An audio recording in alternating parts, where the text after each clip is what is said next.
Hey, what's up, guys? It's James here from 5 Color Theory doing a modern deck tech. Today we're going to be doing my Suicide Zoo deck. This is not a budget deck. This is a Tier 1 modern deck. So first we're going to start with the creatures, because they're the most important part of this deck, as it is a creature-based aggro deck, like most decks in Modern are. So Death Shadow is the most important creature in here. He's a 13/13 for 1 black, which would be extremely broken, if not for his second ability. In fact, it's still pretty broken even with his second ability, which is what this deck capitalizes on. So obviously you can see that if your life total gets low, he gets stronger. Now, there is a balanced way to go about doing this, and we do very much capitalize on making him very powerful. He can oftentimes one-shot kill people with a combat trick, or just by himself. The other creature that's important is Monastery Swiftspear, as we are going to be using a lot of instant sorceries, non-creature spells, like Mishra's Bauble, and cards in the sideboard like enchantments. So he's a 1/2 with haste, and he has prowess. I mean, that alone is really good. The prowess is just amazing, though. You can cast 3 or 4 spells in a turn. He can block really profitably, or you can, deal a lot of damage. You can add like an extra damage onto those lightning bolts or mutagenic growths or vines of basswood. Nothing much else to say about him. This deck is comprised entirely of 1-drop creatures, and if you say Gurmag's not a 1-drop, I will tell you why he is later. Wild Dactyl is the other important one. As long as you control a mountain, he gets +1/+1, and as long as you control plains, he gets +1/+1. 90% of the time in this deck, he's going to be a 3/3 for 1 green, which is just very good. As you can see, our main colors are going to be green, black, and red. So that is what we're working with. Now, the last creature is going to be Gurmag Angler, who we use so many cheap creatures, so many cantrips and combat tricks, and we have fetch lands. 90% of the time he can come down on, even turn 1. Turn 2, most of the time, turn 2 or 3, like turn 1's like the nut draw to get a turn 1 Gurmag Angler, and it might not even be good, it might just get pathed, and we really don't have basics in this deck. We don't need them.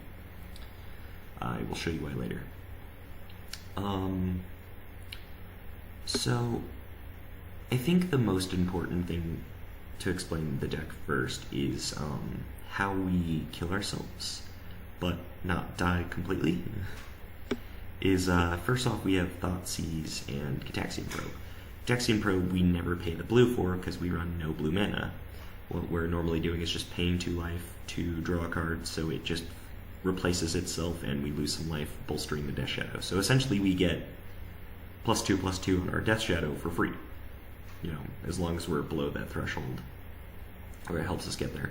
Thoughtseize, we can take out some removal. It'll make Death Shadow bigger. Oftentimes, grab a counter spell, something else like that, so that we can get in for early damage, which is very important against, the various control and combo decks in the format. Mishra's Bauble is also more card filtering, but it doesn't really make you lose life. It's just more for Swiftspear, and it's just like more card filtering, because, all this deck wants is combat tricks and creatures. 90% of the time, drawing a land isn't good. There's just like a lot of cards.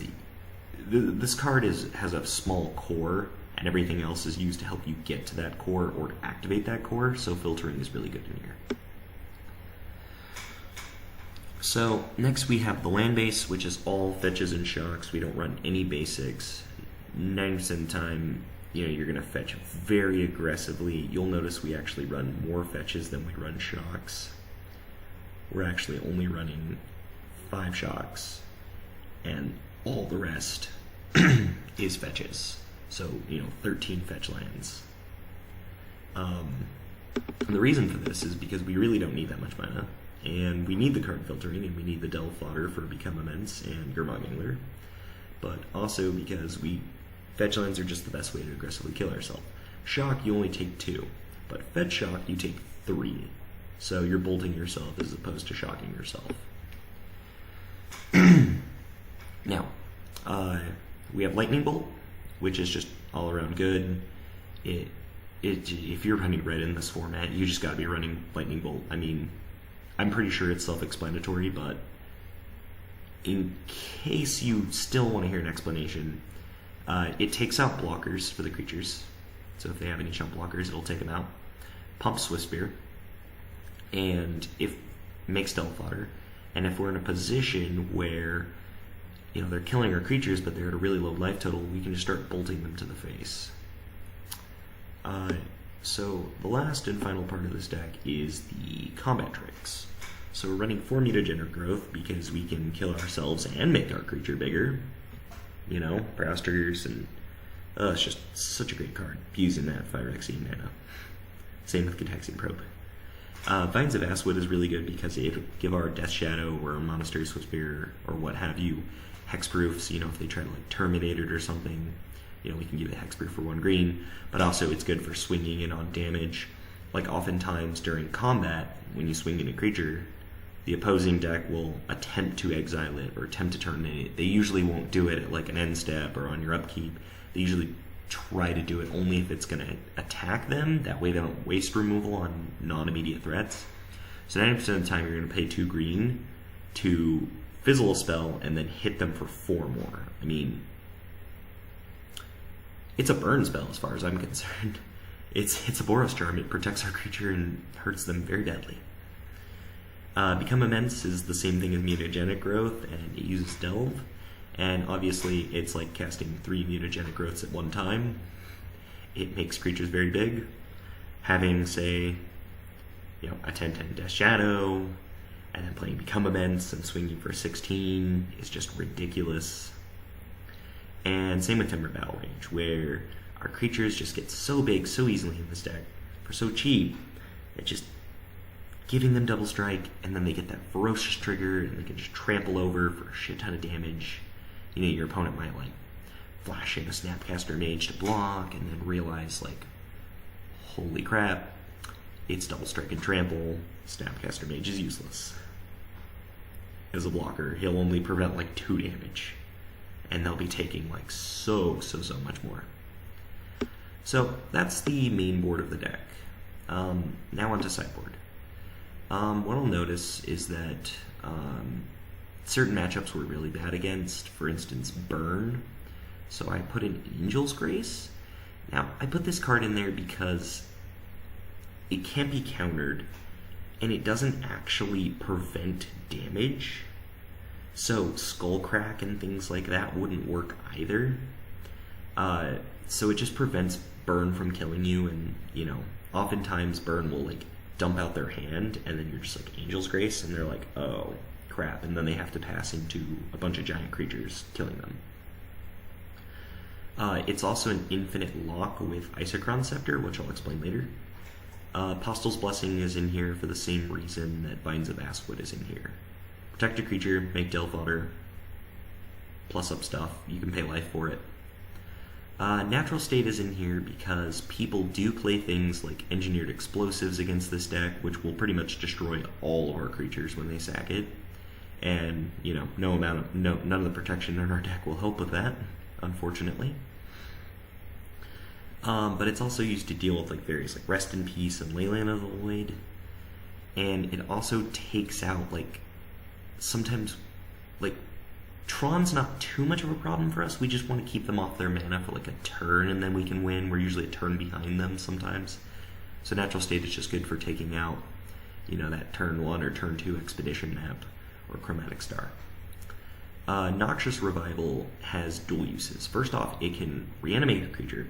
So we can use this in combination with a cantrip, where if they kill a creature, we can put it back on top of our library, and then cantrip back into it to put it back into our hands, so we know exactly what we're drawing off the cantrip, and it makes us lose a bunch of life. Let's say you have an 8/8 Death Shadow they killed it. You could like pay 2 life, Noxious Revival, put it back on top. It's going to be 9/9. Then you could like attack Sin Probe, it'll turn into 11/11. You can replay it as an 11/11. And it also screws with our opponent too, because what we can do is, let's say they're running low on cards and we know that there's like going to be some top decks that might not be good for us. We can just keep putting a land back on top of their library so they don't draw anything useful. And that's also a really funny thing to do with this. Just create utility card. And just gotta use that Phyrexian mana. Especially in this deck, where paying life is good. Here's the other thing. We use Phyrexian Unlife. So that cards that we cast that would make us lose life or things like that, we can actually cast Gitaxian Probes at 0 life for free without killing ourselves.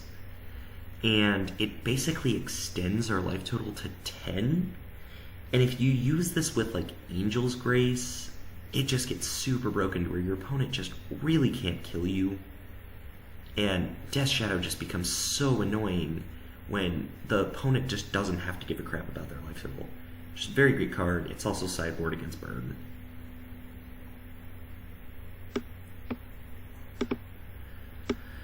So the next thing I want to go over is the Icecrown Scepter Angel's Grace combo. So Icecrown Scepter is an artifact for 2 mana. When it enters the battlefield, you can exile an instant card with converted mana cost 2 or less. Exile Angel's Grace, and then so you can basically cast. You can pay the mana cost of Icecrown Scepter, tap it to cast a copy of the exiled card.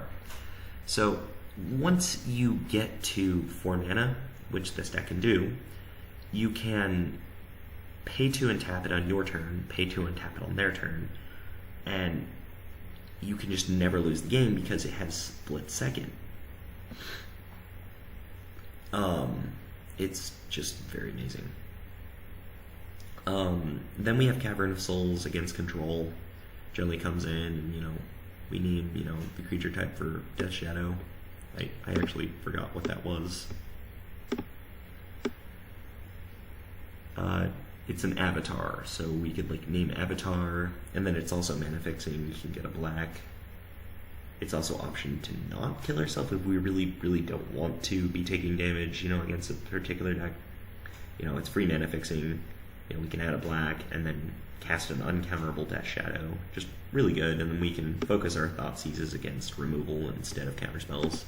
We're just really effective against our opponent that way.